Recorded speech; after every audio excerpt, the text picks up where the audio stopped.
Hello दोस्तों, आज के इस वीडियो में हम बात करेंगे कि कोच को बाईपास कैसे किया जाता है। अगर सेक्शन में ट्रेन का बीच के किसी भी कोच का एफपी पाइपलाइन फट गया या बीपी पाइपलाइन फट गया तो हम कोच को बाईपास करके ट्रेन को आगे कैसे ले जाएंगे। और ये आईसीएफ के लिए हम बात करें कि आईसीएफ में कोच को बाईपास कैसे किया जाता है।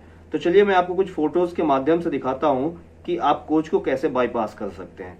तो यहाँ पे अगर यहाँ पे आप देखेंगे तो ये आपके स्क्रीन के सामने ये फोटो आपको दिख रहा है।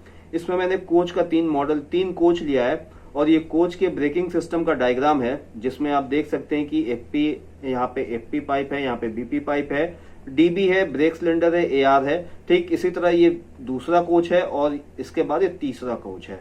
तो यहाँ पे हम मान लेते हैं ये कोच नंबर 1 है और ये कोच 2 है और यहाँ लास्ट में जो है ये कोच 3 है। ये 3 कोच हैं और इसमें से जो बीच में 2 नंबर का कोच है उसका जो बीपी पाइप है, ब्रेक पाइप है, वो फट गया है और हमें इस कोच को बाईपास करना है। तो हम इस चीज को कैसे करेंगे वो चीज हम देख लेते हैं। देखिए, सबसे पहले क्या करना होता है, हमें एक बाईपास कपलर की जरूरत पड़ती है। अब बाईपास कपलर क्या होता है मैं आपको दिखा देता हूँ। देखिए, ये है बाईपास कपलर। यहाँ पे देखेंगे तो ये है पूरा बाईपास कपलर इसको कहते हैं। और इसके एक तरफ होता है एफपी का यहाँ पामेंट होता है और दूसरी तरफ होता है बीपी का पामेंट। ये दोनों अलग अलग होते हैं। देखिए यहाँ पे दिखाया गया है बीपी का और ये एफपी का पामेंट है, दोनों अलग अलग है। दोनों को वेल्डिंग करके एक पीस बनाया जाता है, जो कि यहाँ ऊपर आप देख सकते हैं। तो इस तरह से एक बाईपास कपलर बनाई जाती है। क्यों बनाई जाती है बाईपास कपलर? क्योंकि एफपी का जो पाइप है वो एफपी के साथ ही जुड़ता है और जो बीपी का पाइप है वो बीपी के साथ ही जुड़ता है। जैसे यहाँ पे आप देखेंगे तो ये 2 पाइप जुड़े हैं आपस में, तो ये दोनों बीपी के पाइप है। ये भी बीपी का पाइप है और ये भी बीपी का पाइप है। तो बीपी बीपी के साथ ही जुड़ता है, बीपी एफपी के साथ नहीं जुड़ सकता है, और एफपी एफपी के साथ ही जुड़ता है, एफपी बीपी के साथ नहीं जुड़ सकता है। और बाईपास करने के टाइम हमें एक कोच के एफपी को दूसरे कोच के बीपी से जोड़ना पड़ता है, इसलिए हमें ये बाईपास कपलर चाहिए होता है एफपी को बीपी के साथ जोड़ने के लिए। तो चलिए यहां मैं आपको दिखाता हूं। ये देखिए, मान लीजिए कि हमारा ये पहला कोच है, ये ठीक है। ये दूसरा कोच हमारा बाईपास करना है। इसका जो बीपी है यहां से मान लीजिए फट गया है, लीकेज हो गया है। और ये हमारा तीसरा कोच है जो कि ठीक है। तो हम करते क्या है, जो पहला कोच है सबसे पहले तो इंजन के पास से हमें एफपी को बंद करना होता है। अब हमें एफपी की जरूरत नहीं पड़ती है। जब भी हम कोच को बाईपास करते हैं तो इसका मतलब वो कोच सिंगल पाइप हो जाती है, ट्विन पाइप नहीं रह जाती है। ये बात याद रखिएगा। तो एफपी को हम बंद कर देंगे, अब एफपी का कोई काम नहीं है।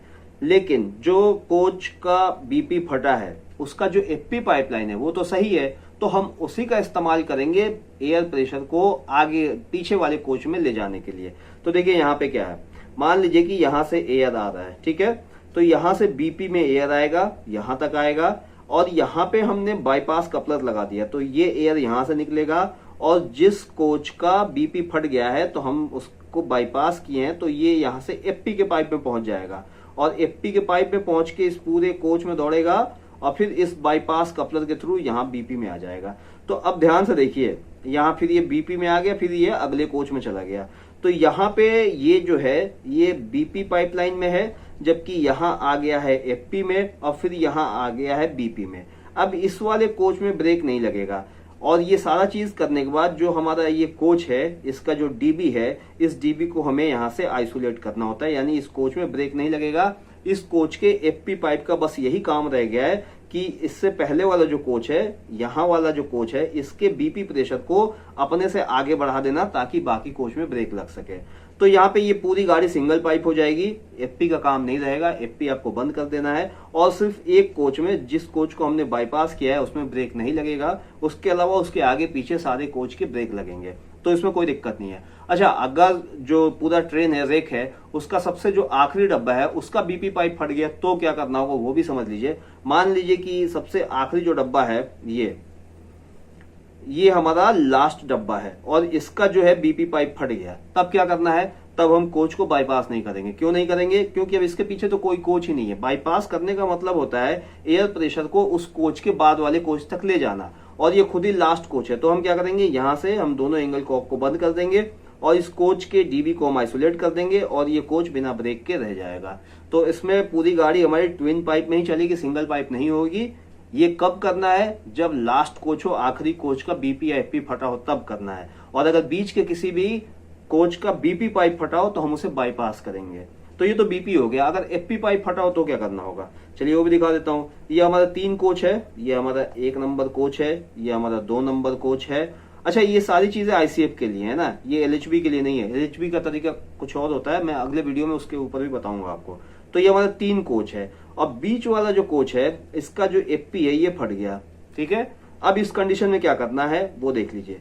इस कंडीशन में हमें क्या करना है, ये सारे तो जुड़े रहते हैं, एफपी एफपी से जुड़ा रहता है, बीपी बीपी से जुड़ा रहता है, ये भी जुड़ा है यहाँ पे, ये भी जुड़ा है। तो ये हो गया ऊपर एफपी और नीचे हो गया ग्रीन कलर का बीपी, और यहाँ भी ये हो गया ऊपर एफपी और नीचे हो गया ग्रीन कलर का बीपी। अब यहाँ से इस वाले कोच का एफपी पाइप फटा हुआ है, तो हमें क्या करना है, इंजन के पास से हमें एफपी की सप्लाई बंद कर देनी है। बस सिंपल सा, इसमें और कुछ भी नहीं करना है। इंजन के पास से एफपी की सप्लाई बंद कर देनी है, और फिर ये पूरी कोच जो है सिंगल पाइप हो जाएगी और पूरी गाड़ी सिंगल पाइप चलेगी।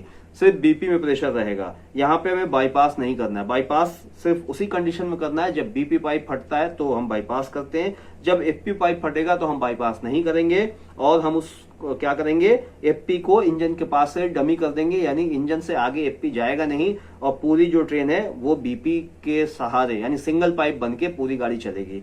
तो ये एफपी पाइप फटने पे किया जाता है, और बीपी पाइप फटने पे क्या किया जाता है, बीपी पाइप फटने पे कोच को बाईपास किया जाता है। और ये जो कपलर है ये गार्ड वैन में रहता है, हर ट्रेन के गार्ड वैन में रहता है, आपको वहां से मिल जाएगा, या फिर ये स्टेशन मास्टर के पास होता है, आप वहां से ले सकते हैं बाईपास कपलर, या सीएनडब्ल्यू का पॉइंट है स्टेशन के ऊपर, सीएनडब्ल्यू ऑफिस है वहां मिल जाएगा, वहां से आप ले सकते हैं और बाईपास कर सकते हैं। तो ये जानकारी आपको कैसी लगी कमेंट करके जरूर बताइएगा, और अगले वीडियो में आपको मैं बताऊंगा कि एलएचबी के अंदर ये चीज कैसे किया जाता है। अगर एलएचबी का एफपी या बीपी फट गया तो उसको कैसे बाईपास किया जाता है, उसको मैं अगले वीडियो में बताऊंगा। और एक चीज का आप ध्यान रखना कि कभी भी एफपी पाइप बीपी के साथ नहीं जोड़ता है, बीपी पाइप एफपी के साथ नहीं जोड़ता है, एफपी एफपी के साथ ही जोड़ता है, बीपी बीपी के साथ ही जोड़ता है। और अगर उन दोनों को क्रॉस में जोड़ना है तो उसके लिए हमें एक बाईपास कपलर की जरूरत पड़ती है, जिसके एक एंड में एफपी होता है और एक एंड में बीपी होता है, जैसा कि अभी आप फोटो में देख रहे हैं। तो ये वीडियो कैसे लगी कमेंट करके बताइएगा। वीडियो देखने के लिए आप सबको बहुत बहुत धन्यवाद।